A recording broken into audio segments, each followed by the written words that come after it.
Good morning. What is up guys? So, Huwebes alas 7 na ng umaga guys. Mag-aalmusal muna tayo. Yan. Yung van mi stand na yan, diba? Kita niyo ang daming tao. Diyan tayo. Diyan na tayo. Diyan tayo. Tira. Bili tayo ng ban. Masarap ban nila dito.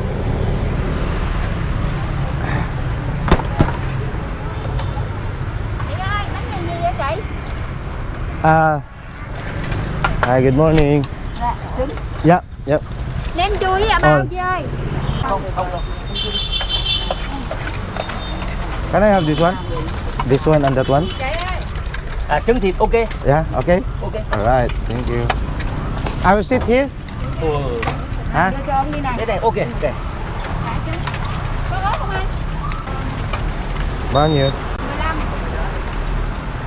Đi bớt cái ớt hả? Oh, thank you. Cafe so now. Ok. Sit here. So now, kami so now. So now here.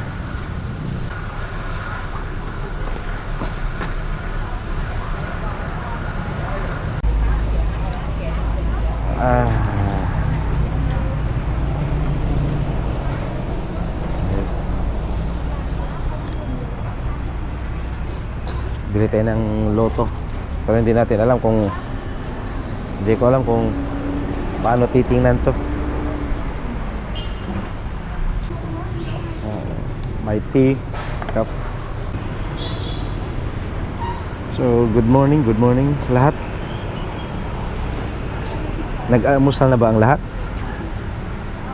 So tingin muna tayo ng mga email ng mga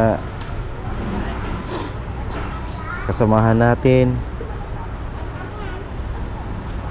So ano pa ba? So good morning again. Grabe pa lang nangyari sa Taiwan, no? Okay. So ito na yung hot coffee. Bili mga natin ngayon guys is 7.90 na.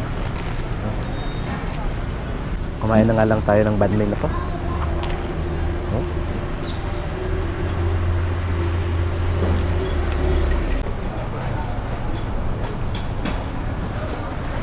Kape-kape din guys.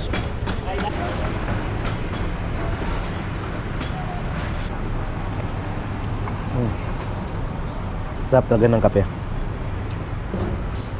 Kape nila dito talaga brew. Hindi 3 in 1. Kaya masarap. Tapos tea. Oh! Daming dahon sa loob. Gubat ata to sa loob ba? Wow. Wow. Sarap.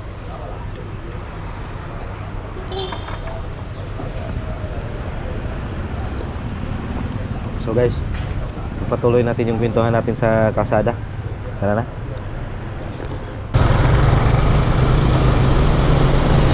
So yun na nga guys, no? Nung nakarang araw, nilindol ang Taiwan. Grabe, lakas ng lindol. Nakita ko dun sa live streaming ng Taiwan news. Talagang lahat ng building, no? Hindi naman lahat. May mga building talagang nagbagsakan.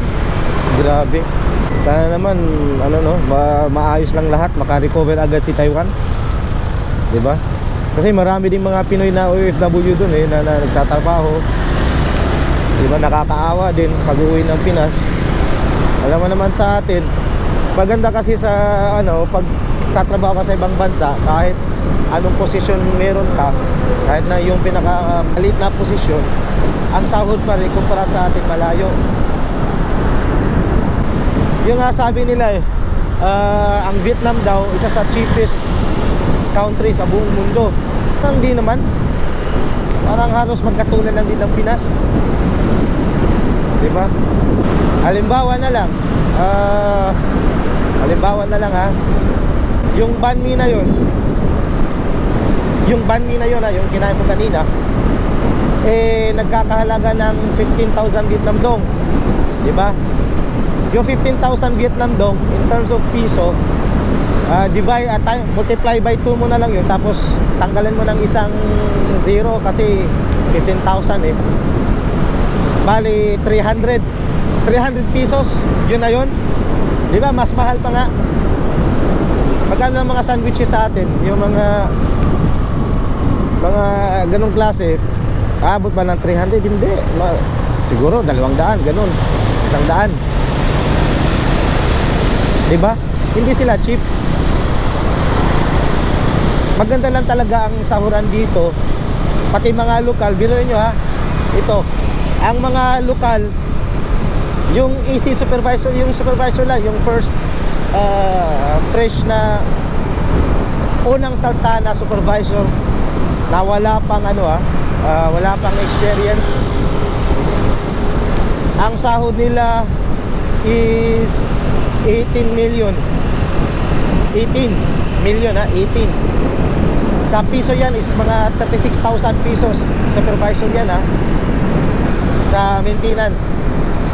Okay, supervisor ba sa atin na maintenance, magkano ba? Aabot ba ng 36,000? Diba? Siguro sa atin mga supervisor nasa mga 15,000. Yun.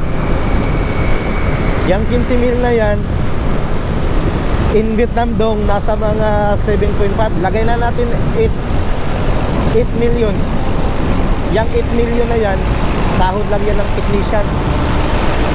So yun yung mga difference ng sahod dito sa Vietnam saka sa Pinas.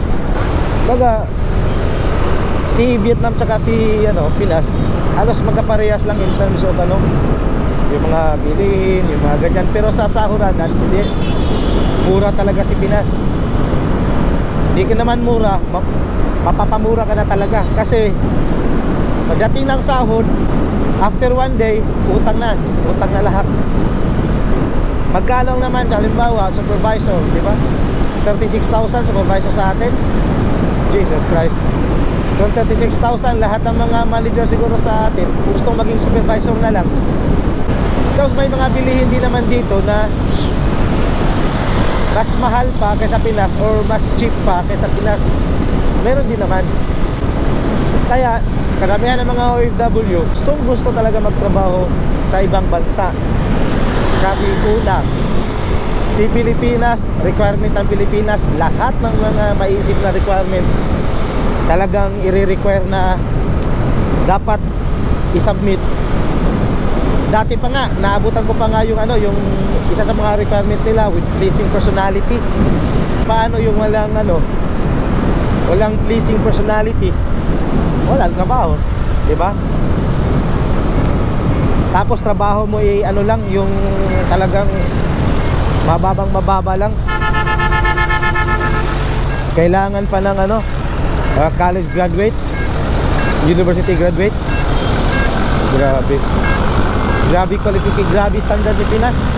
Ito sa ibang bansa, kung kailangan talaga nila, ang gagawin nila kahit na wala kang experience, kukunin ka based on attitude, iti-train ka nila. May training program sila sa mga walang experience, tapos nakitaan nila ng confidence. Ang isang tao talagang bibigyan ka ng pagkakataon, hindi yung with 10 years experience, pleasing personality, kailangan 5'7" ang height, walang i-uploaded gina. So guys, malapit na pala ako sa company, no? Kita-kita ulit tayo mamayang hapon pag uwi. So yun na nga guys, no? Pauwi na nga tayo, no? Tapos na naman ang isang 8 oras na trabaho. As usual, book na naman tayo sa trabaho. Pero ayos lang. Ganun talaga ang trabaho, di ba? So kumusta na ang lahat? Kumusta na? So balikan natin yung yung nangyari sa Taiwan. Grabe din pala, no? Lakas pala ng lindol na yun. Hindi napaghandaan. paano nga mapaghahandaan yung lindol, di ba? Kasi pag may bagyo, tsunami, may mga paghahandaan at ginagawa tayo, di ba? Pag tsunami, aalis sa mababang lugar, pupunta sa matataas na lugar, di ba? Yung tipo ganun, bagyo, pupunta sa mga lugar na yun nga, yung mga matataas, tapos konkrito, di ba? Lindol, paano kaya? Ano ba ang mga control? Ano bang dapat gawin? Yan ang mahirap kasi yayanig yun ang ano eh, buong pagkatao mo. Yayanig yun buong pagkatao, di ba? So mahirap talaga, mahirap pag kalaban nature. Nakakalungkot lang, 6 o 9 ata ang ano namatay, tapos mahigit 1,000 ang injured. May 3 Pinoy pala doon, kawawa, pero minor injury lang naman daw.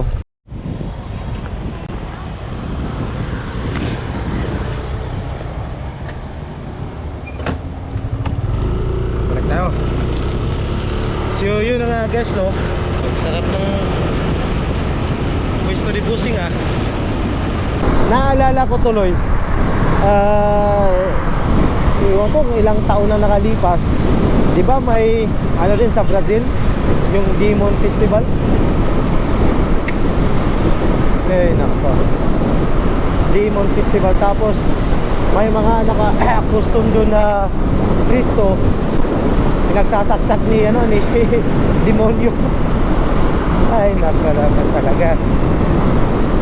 Tapos after nung festival, iwan ko kung araw lang or buwan, nagkaroon ng Brazil ng matinding baha, diba? Kasi papatunay din yun na talaga may Panginoon talaga, diba? Ngayon kung ang ibang tao na hindi naniniwala at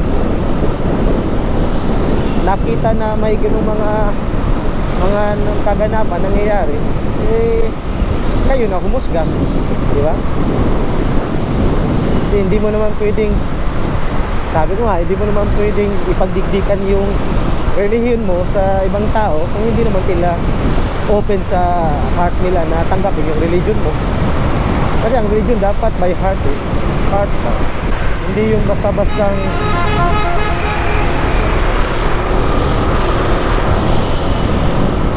wow, hindi yun basta-bastang ganun-ganun na lang na sasabihin ng kaibigan mo dapat mag-convert ka ng isang ganitong religion kasi nga ganito, ganito. Tapos papasok ka doon na hindi naman bukas sa kalooban mo, wala rin mangyayari. Nonsense din. Dapat papasok ka ng isang relihiyon bukas sa kalooban mo at tanggap ng kaluluwa mo na okay, ito yung relihiyong gusto ko kasi nga rason mo, hindi rason nila. Ito nagiging na ako nito mukhang ang channel ko na to papuntang motivation na ay nako, hindi masarap kaya mag-drive na may kakwentuhan ka na hindi sumasagot sa'yo, di ba? Ay, sabi ko nga sa inyo guys maganda doon kasi minsan aminin natin, minsan pag ino-open mo yung yung stress mo, yung ganyan, di ba? Yung emotion, ayaw mo, minsan ayaw mo na may sasagot, ayaw mo na may magbibigay ng sa'yo, minsan ayaw mo nang makarinig na dapat advice, di ba? Gusto mo lang i-release lahat na walang advice kasi alam mo naman sa sarili mo yung yung tama at mali, kaya lang nadadrag ka talaga sa mali. Ay naka, alas 4 na pala mahigit guys, pauwi na tayo. Ang init, sobrang init. Hapon na. Of course, hapon na kasi alas 4. Ano ba to?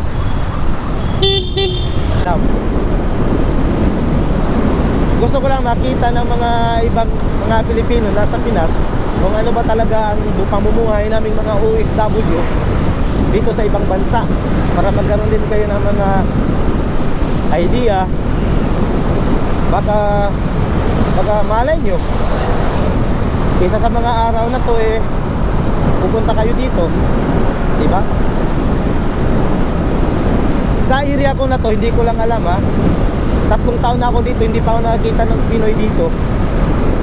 Wala pa ako nakasalumuhang Pinoy. Pero na lang sa mga kaibigan kong nandun sa medyo malayo dito, pupunta dito, maglalaro ng basketball. Pero yung talagang nakakasalamuha ko sa market, sa mall, wala. Baka meron, hindi ko lang alam. Okay guys, so hanggang dito na lang ha. Liliko na ako doon. Paalam.